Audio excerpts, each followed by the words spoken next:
Vamos a comenzar con el curso Estructuración, Análisis y Diseño Sísmico de una infraestructura educativa universitaria de 10 pisos y 2 sótanos. Soy el ingeniero Early Marvin Enríquez Quispe. Hoy estamos 8 de agosto 2023. En las sesiones 1 y 2 se tratará sobre estructuración, predimensionamiento y análisis sísmico lineal elástico.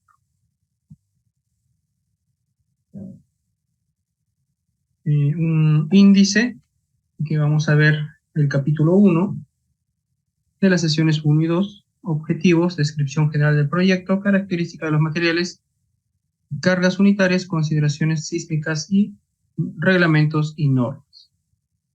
Ahora, estas normas son de edificaciones, ¿de acuerdo?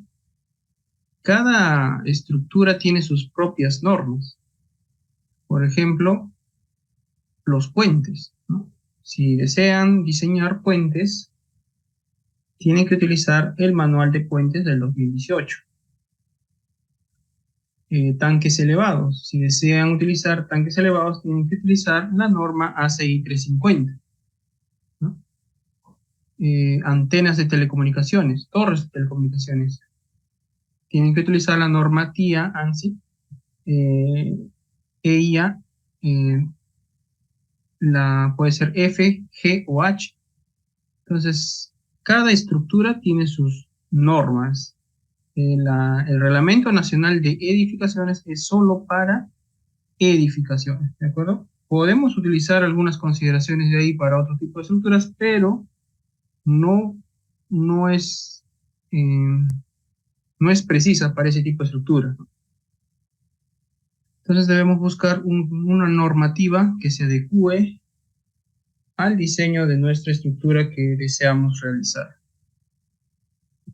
En el capítulo 2 vamos a hacer configuración estructural. Una pequeña introducción, el tamaño horizontal en edificaciones para ver qué tan grande podemos analizar un edificio, el agrietamiento por contracción en elementos de concreto totalmente restringidos y la verificación de una esquina entrante.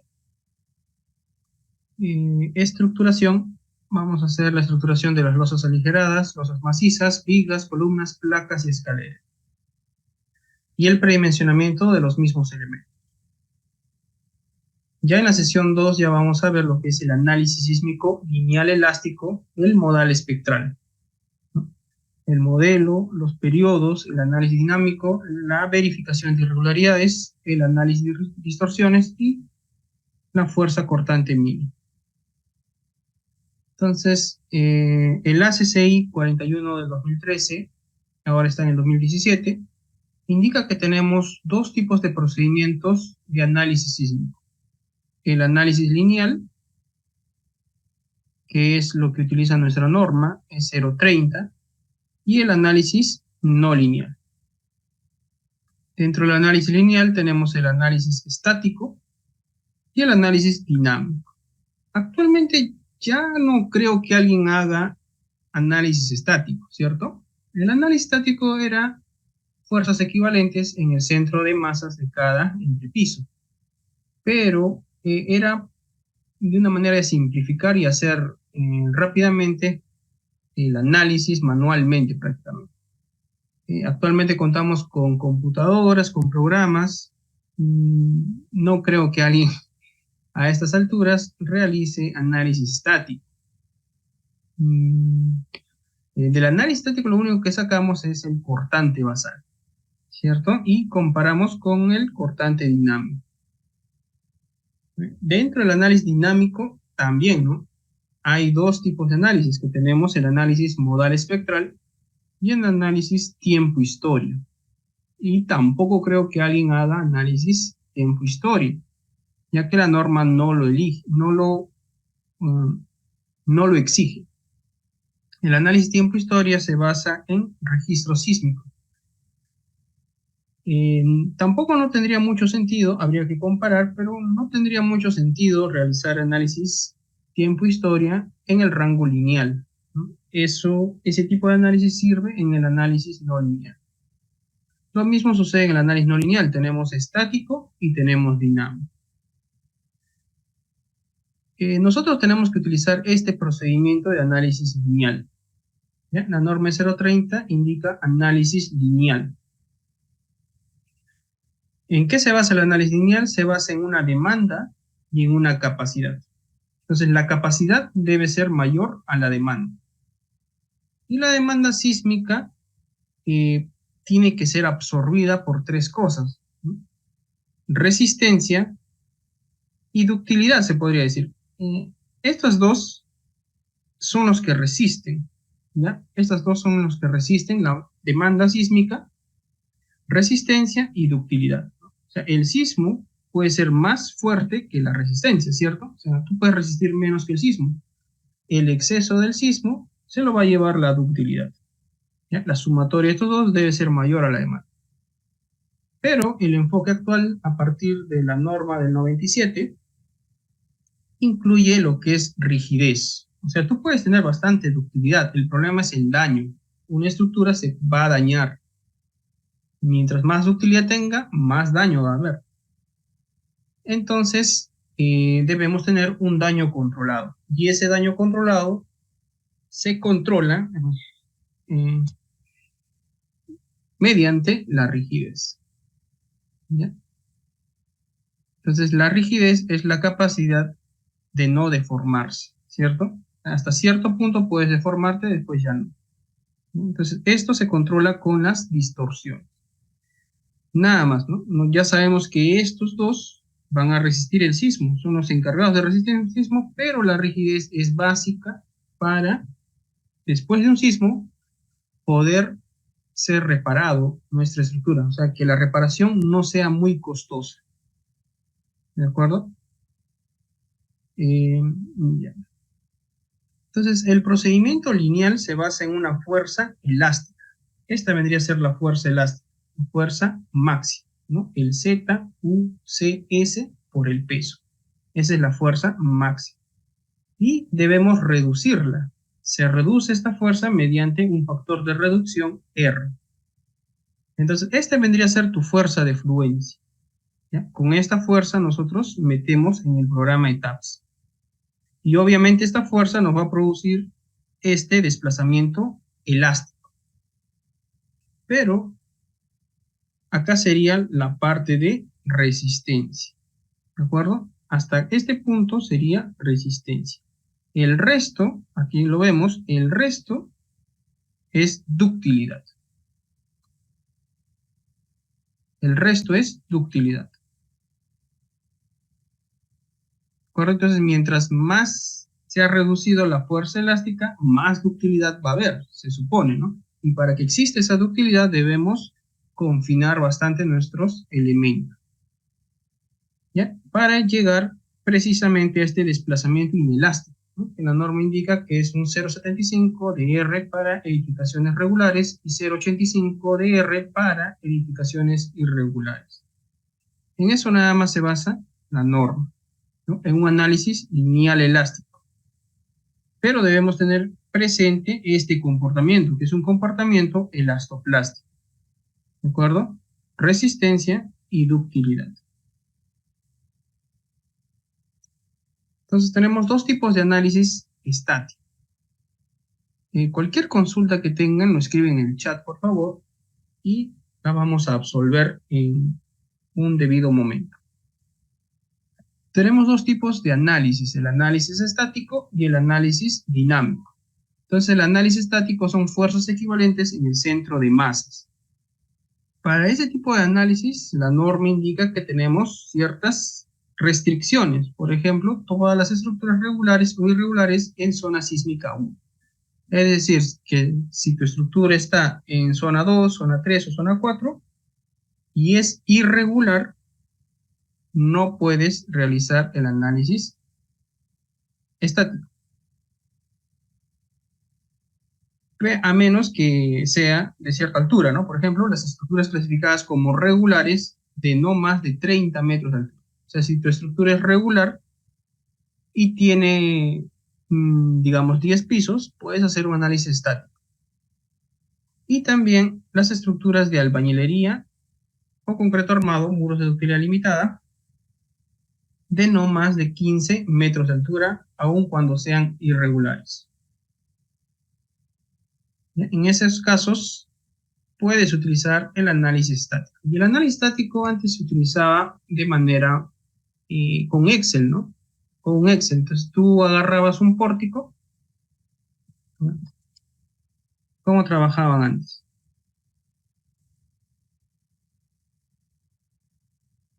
Entonces, antes si tuviéramos un edificio, antes cuando no había SAP, no había TAPS,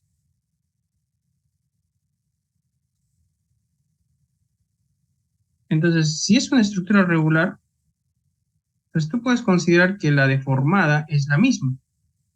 Entonces lo único que hacía era determinar la deformada de este eje, ¿ya? Mediante un análisis estático. Entonces, este desplazamiento va a ser el mismo desplazamiento en cada eje, ¿no? Entonces, con ese simple análisis de este pórtico, de este eje, de este pórtico, tú ya puedes determinar cuánto se ha desplazado toda la edificación. Entonces, para eso, lo único que tenías que hacer era, bueno, si es que tener tu área tributaria, ¿no? Y ahí puedes hacer tu análisis. Bueno, antiguamente utilizaban lo que es el método de Cross. Eh, Tacabella, Cani, esos métodos clásicos, que quizás actualmente ya no se les enseñe en pregrado. Y tenemos el análisis modal espectral y tiempo-historia, o sea, el análisis dinámico. El análisis modal espectral se basa en un espectro de pseudoaceleración, ¿no? Este espectro de pseudoaceleraciones fue obtenido mediante tres sismos, ¿no? El sismo del 66, del 70 y del 74. Y con esos sismos, en las direcciones X y Y, o sea, 6 registros, hicieron espectros de pseudoaceleraciones, con una fracción de amortiguamiento del 5%. Hicieron un espectro de diseño, ¿no? Hay metodologías para determinar espectros de diseño y con eso obtuvieron el espectro de la norma que ustedes pueden utilizar. Entonces, eso nomás se basa, ¿no? En modos de vibración. Cada modo de vibración va a tener un periodo y cada periodo tiene una aceleración. Con esa aceleración determinas tu desplazamiento, con esos desplazamientos, tus fuerzas, tus momentos, todas tus fuerzas internas, ¿no? Y al final se hace una combinación modal, ¿no? La respuesta de cada modo de vibración se combina y tenemos una respuesta final. Entonces, también se puede hacer manualmente con un Excel. Esto se realiza en dinámica estructural, ¿de acuerdo? De esa forma funciona el modal espectral. El otro vendría a ser el tiempo-historia. También funciona con modos de vibración. ¿Cuál es la diferencia? Que para cada modo de vibración la respuesta es distinta, ¿no?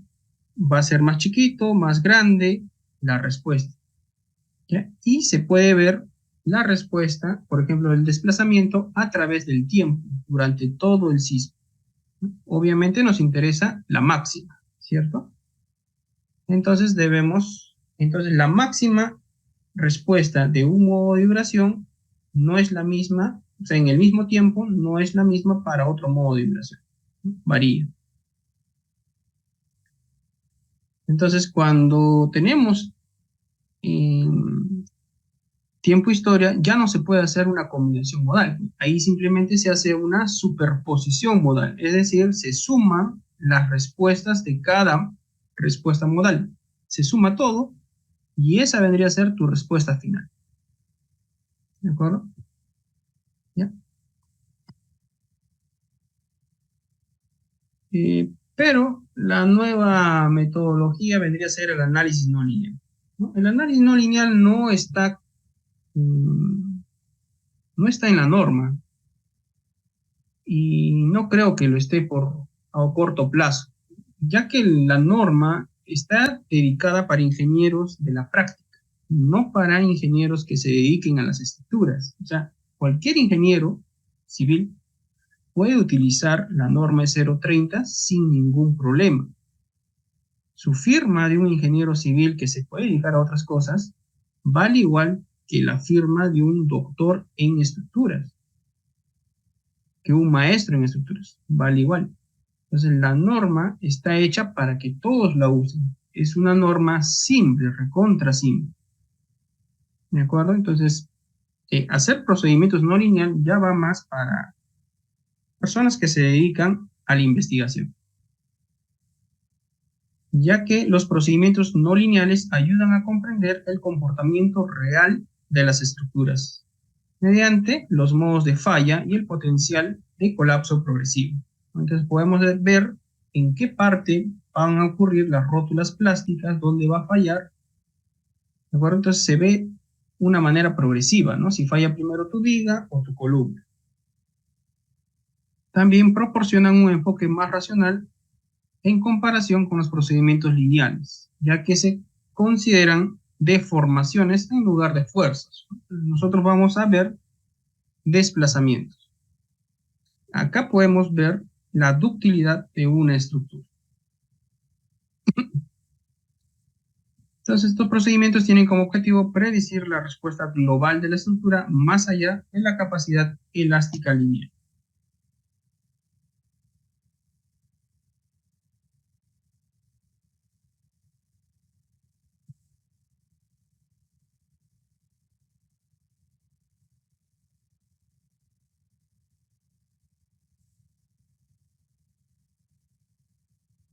Con la finalidad de identificar la evolución de degradación de los elementos de la estructura hasta alcanzar el mecanismo de colapso. Entonces, el mecanismo de colapso es algo que nosotros debemos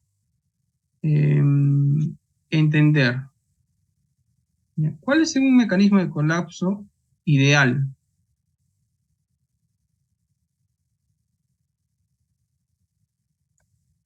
Si tenemos un pórtico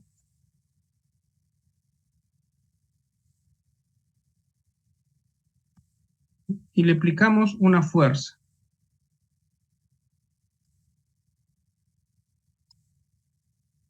en el segundo piso y una fuerza en el primer piso. Digamos un análisis estático no lineal, lo que se llama push-over.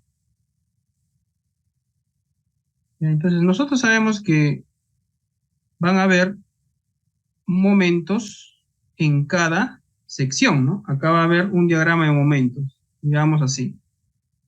Entonces, este momento también en las vigas, ¿no?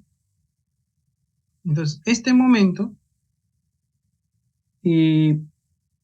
al inicio es menor al momento nominal de esta sección, ¿no? Al momento de fluencia de esta sección de viga, de esta sección de columna. Pero va a llegar un momento que lo supere, ¿no? Digamos de la viga. Entonces, cada vez este momento va a crecer más, ¿cierto? Porque la fuerza se va incrementando. Entonces, cuando este momento supera el momento de fluencia, o sea, la resistencia de esta viga, se generan las rótulas plásticas. Entonces, a partir de la generación de rótulas plásticas empieza la rotación, o sea, la ductilidad. Empieza a rotar el elemento. La sección empieza a rotarlo. Entonces, una vez que ya fluya, ya su matriz rigidez cambia de toda la estructura. ¿De acuerdo? Entonces, este es un colapso progresivo. Capaz esta viga tiene la misma sección y capaz fluyen juntas, ¿no? Entonces, esto sería un mecanismo de colapso ideal, que primero fallen las vigas. Y al último, obviamente, las columnas van a fallar. Entonces, eso es un mecanismo de colapso progresivo. ¿De esto es lo ideal?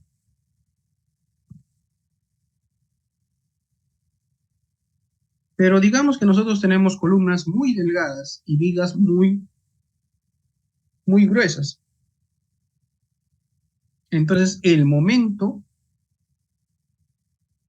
en la columna va a fluir antes que el momento de la viga. O sea, la resistencia de la columna es superada antes que la resistencia de la viga. Entonces, ahí es el problema. Ahí ocurre lo que ustedes conocen como piso blando. ¿De Entonces, ese mecanismo de colapso es el peor, ya que va a colapsar tu estructura en la parte inferior, ¿no? Acá. Entonces, una vez que colapse esto, ya fue, pues, ¿no? Ya tu estructura se hace inestable.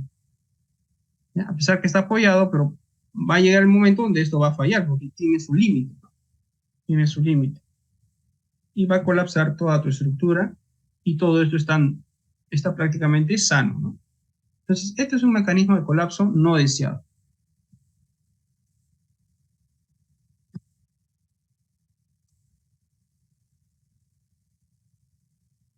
Entonces, para el procedimiento no lineal necesitamos nuestra edificación, un modelo no lineal. Entonces, dentro de los modelos no lineales tenemos el modelo de las rótulas plásticas que hemos visto, que solamente se define la resistencia y la ductilidad.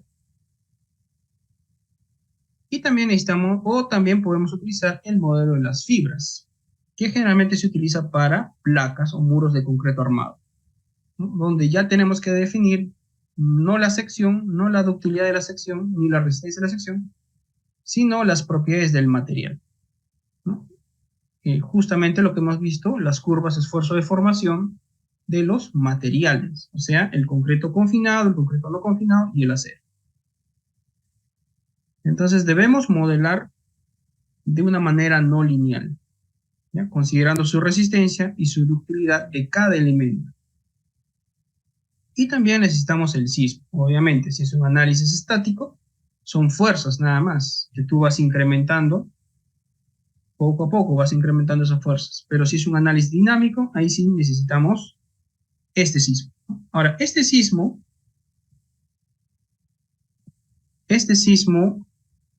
¿de acuerdo? Que ocurre en la roca o en un suelo muy duro, al llegar a este suelo blando, se va a amplificar, se amplifica, ¿de acuerdo? Entonces su aceleración es distinta, aumenta, ¿de acuerdo? Entonces lo que nosotros necesitamos es la aceleración en este punto, ¿no? Ya, o sea, con la aceleración amplificada. Y ya con eso determinamos eh, las deformaciones inelásticas. Como les indiqué, el pushover es un análisis estático no lineal. Se incrementan las fuerzas, fluyen los elementos, se producen las rótulas plásticas, la matriz rigidez de ese elemento cambia, por lo tanto la matriz rigidez de toda la estructura cambia. Entonces acá se puede ver al inicio es un comportamiento lineal y luego va degradándose su rigidez poco a poco. ¿De acuerdo? Entonces esto es ductilidad, la capacidad de formarse sin pérdida de resistencia. O un análisis dinámico no lineal, que ya se basa en registros. Un análisis dinámico no lineal,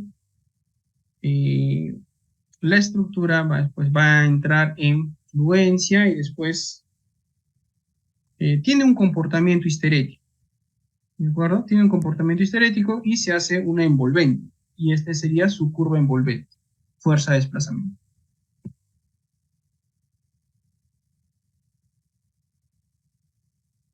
¿Tendrán alguna consulta?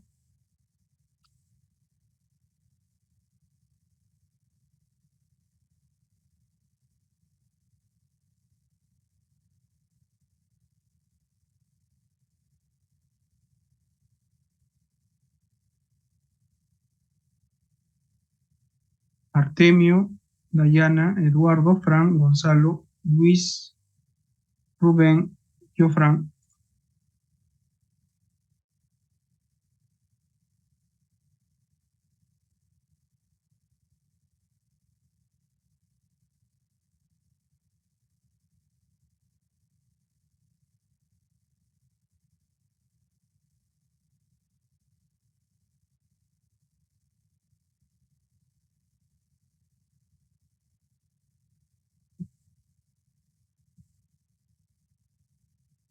Bien. Entonces lo que vamos a hacer, vamos a tener como objetivo general realizar la estructuración, el predimensionamiento y el análisis estructural lineal elástico de una infraestructura universitaria de 10 pisos y 2 sótanos en la ciudad de Tacna, según la norma E030. Los objetivos específicos: vamos a revisar la configuración estructural en edificaciones, la estructuración de la infraestructura, el predimensionamiento, el modelamiento, el análisis consistente, y después los periodos y modos de vibración, las distorsiones y el cortante basal. Bueno, el proyecto en estudio es un edificio de 10 pisos y 2 sótanos, designado a infraestructura educativa universitaria en la ciudad de Tacna. El lugar donde se ha edificado es un suelo muy rígido. Este edificio ya está concluido prácticamente la parte de estructuras. Ya han hecho los 10 pisos y los 2 sótanos. Y ya están en etapa de acabados. Es una universidad que se ubica en la avenida Billinghurst con la avenida Jorge Basadre.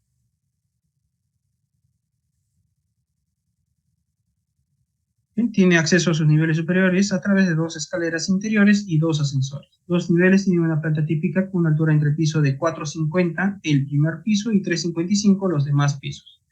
Y abarca un área total de 565 metros cuadrados el segundo sótano, o sea, la cisterna, 2.322 metros cuadrados el primer sótano y 1.569 los demás pisos. No tiene tanque elevado, ya que se proyecta un sistema de presión constante. Este vendría a ser nuestro edificio que vamos a analizar y diseñar. Me han escrito para ver si vamos a compartir los planos. Este proyecto es privado, ¿no? Obviamente es una universidad privada. Lo único que he podido conseguir son los planos de estructuras. ¿De acuerdo? Pues todos estos planos se les va a alcanzar.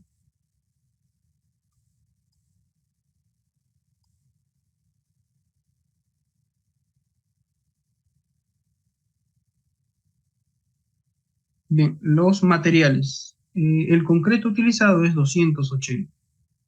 La norma indica que mínimamente debe ser 210, pero ellos han utilizado 280. ¿Para cuándo utilizarías tú un concreto más resistente a los 280? ¿No? Eso se ve sobre todo en las columnas. Cuando una columna tiene demasiada carga y esa carga supera el 30%, ¿no? 0,3 o el 30% de la máxima carga axial, ¿no? A ver, ¿cómo es? Debemos verificar siempre esto. La carga amplificada entre el área de nuestra columna multiplicado por su F'C tiene que ser menor a 0,3. Bueno, esto es sumamente importante en pórticos dúctiles. ¿Ya? Ahora, este proyecto tiene un montón de columnas en la dirección X, ¿ya? Porque estos son columnas, no son placas, son columnas. Ya veremos en qué se diferencia una columna de una placa, ¿ya? Pero esto es lo recomendable, que tiene que estar alrededor de 0,3, ¿ya? Si tu sistema es placas, le puedes dar hasta 0,4 cada columna, pero más de eso no. Entonces, ¿qué tenemos que hacer? O agrandas el área de la columna o incrementas el F'C. ¿De acuerdo? Entonces, si la arquitectura no te permite agrandar el área, tienes que incrementar su resistencia. Bien, el módulo de elasticidad, módulo de corte y Poisson. Y el esfuerzo de fluencia, ¿no? Los pesos volumétricos, ya sabemos, aligerado de 25 centímetros. Aquí está 240, pero la verdad es 350, ¿ya? Acá hay un error. Acá está considerando sin ladrillo, ¿no? ¿de acuerdo? 240 sería sin ladrillo, pero eh, constructivamente es recomendable colocarle ladrillo para que, porque el ladrillo es acústico, o sea, para que no suene tanto lo que están haciendo en un piso superior, ¿ya? Entonces ahí sí es recomendable colocar ladrillo, ¿ya? Entonces acá vamos a utilizar 350. La losa maciza de 20 centímetros y pesa 480. Acabados, tabiquería. La tabiquería es muy poca, casi todos son vidrios, ventanales, sobrecarga en aulas, en corredores y azotea. Las consideraciones sísmicas. En la segunda sesión vamos a explayarnos en la norma 030, pero vamos adelantando algunas cosas como la zonificación, en este caso Tacna, zona 4, Z vale 0,45. ¿Qué cosa es Z? Z es la fracción, una fracción de la gravedad. 0,45 de la gravedad. Si tú multiplicas este número por la gravedad, te va a dar la máxima aceleración que va a ocurrir en Tacna cuando venga un sismo con un periodo de retorno de 475 años. O que es lo mismo decir que la probabilidad de que ese sismo exceda, ¿ya? O sea, hay un 10% de que ocurra ese sismo, ¿ya? En un tiempo de vida de tu estructura de 50 años. Entonces, estos 50 años es vida útil, ¿ya? Vida útil del edificio. Obviamente va a cambiar este porcentaje si cambiamos la vida útil o si cambiamos el periodo de retorno del sismo. Eso lo veremos en la próxima clase. Los parámetros de sitio, el tipo de suelo, en este caso es un suelo bueno, S1, estamos en zona 4, un suelo S1, 1, ¿no? Estos perfiles también se basan en función a estudios de refracción o estudios de refracción sísmica o más W, ¿no? Donde determinan la velocidad de onda de corte del suelo, del sismo, eh, de nuestro suelo, ¿no? Entonces, de esa manera vamos a relacionar el tipo de suelo, si es un suelo rocoso, un suelo bueno, un suelo intermedio o un suelo blando. Entonces tenemos Z4, 1. ¿No? Y el perfil del suelo ya lo tenemos en un set S1. En este caso vamos a determinar los periodos TP y TL. El periodo TP vendría a ser el periodo donde culmina la plataforma de nuestro espectro. Y el TL vendría a ser cuando cambia el comportamiento para periodos largos. En nuestro espectro va a haber ese cambio. Este TL se aumentó en la norma del 2016. En la norma del 2006 no había este TL. Eso también lo vamos a ver en la próxima clase. Y el factor de amplificación sísmica, ¿no? En nuestro caso tenemos un edificio de 10 pisos. ¿Ya? Es correcto que tiene un sótano y otro que vendría a ser la cisterna, ¿no? Dos sótanos. Pero el movimiento del suelo, el movimiento de la estructura se da por encima del suelo. ¿Ya? Por debajo del suelo se va a mover si es que ese suelo es blando. ¿Ya? Ahí sería una interacción suelo-estructura. Pero en este caso, como tenemos un suelo muy bueno, no va a haber movimiento prácticamente debajo del piso terminado. O sea, en el sótano no va a haber movimiento. Por lo tanto, los 10 pisos se van a mover libremente. Y aproximadamente el periodo debería ser de 1 segundo. ¿Ya? Para 10 pisos el periodo es de 1 segundo. Entonces estaríamos acá, ¿no? En este rango. Y la categoría, como es una estructura esencial, el factor es 1.5. Miren, acá hay un... Para edificios con aislamiento sísmico en la base se puede considerar U igual 1. Bueno, aislamiento en la base están obligados los hospitales, pero también hay infraestructuras universitarias que tienen aislamiento en la base. Por ejemplo, la Universidad Privada de Tacna.